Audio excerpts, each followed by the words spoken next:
সম্মানিত আশিক রাসূলেরা, আমার মনে আছে তখন আমি আমার মুর্শিদের দরবারে আমি অনেকবার ঘটনাটা বলেছি। যারা আল্লাহকে স্মরণ করে আল্লাহর পক্ষ থেকে তাদের উপরে কিভাবে সাহায্য আসে। আমাদের এক মাওলানা ছিল আমার মুর্শিদের মুরিদ, মাওলানা জাকির হোসেন। উনি একটা মাদ্রাসার প্রিন্সিপাল ছিলেন। একদিন উনি দরবার শরীফে আসতেছিলেন, কিছু আম নিয়ে দরবার আসতেছে, গুড়ি গুড়ি বৃষ্টি। রাস্তায় একটা দরবার এসে অন্ধকার রাত্র হয়ে গেছে, সে রাত্রি যাপন করতেছিল ওই দরবারে।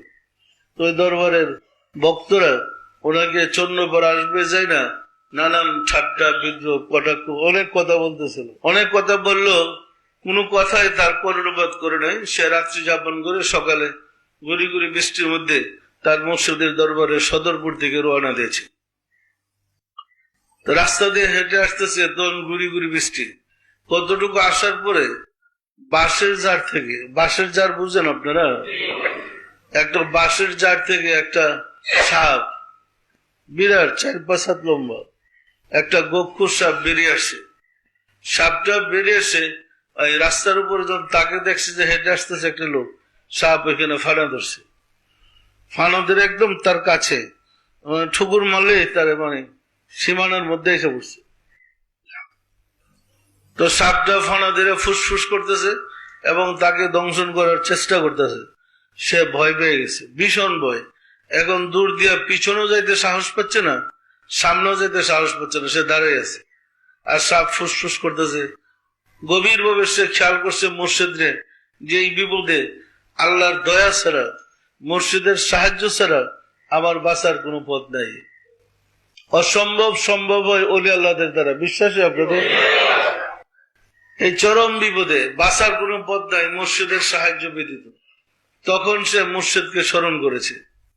চরম ভাবে যখন খেয়াল করেছে মুর্শিদের কথা, তখন দেখে যে সাপটা ফুসফুস করতেছে। তো সাপের মুখ দিয়ে আস্তে আস্তে কথা বের হচ্ছে মানুষের কথার মতো।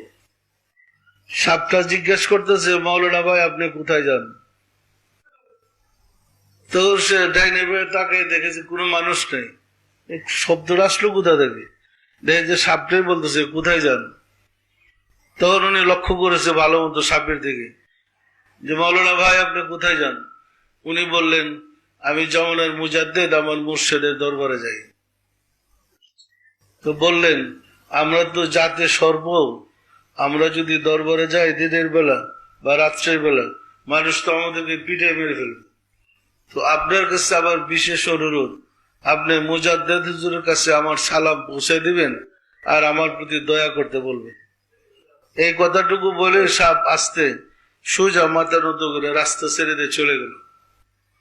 সম্মানিত আশিক রাসূলেরা, এই ঘটনা ঘটার পরে লোকটা কি স্বাভাবিক থাকতে পারে? সে বেহাল বেকার হয়ে গেছে, পাগলের মতো বৃষ্টির মধ্যে ছুটছে তো ছুটছেই।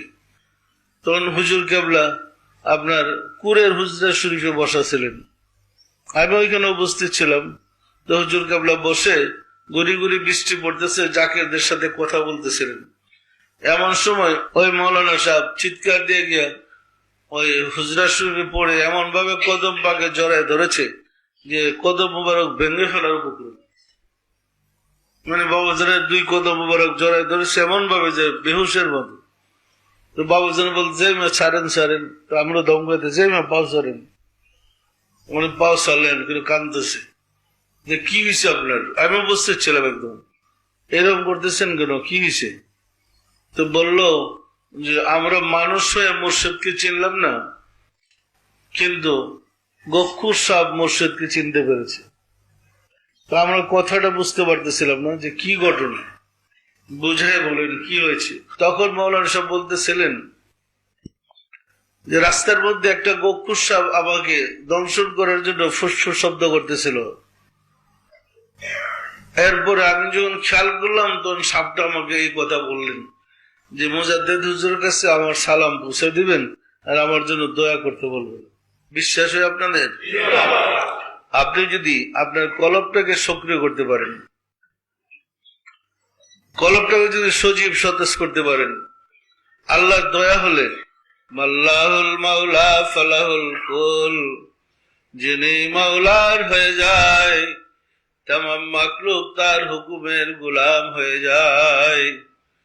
আপনি যদি আপনার লতিফাকে সক্রিয় সজীব সতেজ করতে পারেন, সমগ্র সৃষ্টি জগৎ আপনাকে সাহায্য করবে। বিশ্বাস হয়? রাসূল সাল্লাল্লাহু আলাইহি ওয়াসাল্লামের জমানায় সাহায্য করেছে অসংখ্য ঘটনা আছে, আউলিয়া কিরামদের জমানায় সাহায্য করেছে অসংখ্য ঘটনা আছে, ওলি আল্লাহদের দরবারে সাহায্য করেছে অসংখ্য ঘটনা আছে, আছে না নাই?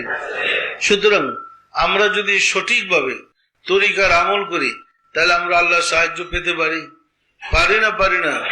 সুতরাং মহব্বতের সাথে সবাই তরিকার আমল গুলা করেন, লতিফার জিকির গুলা ঠিক করেন, এবং 5 ওয়াক্ত নামাজে প্রত্যেক নামাজের সাথে সাথে আমাদের ফায়েজ আছে।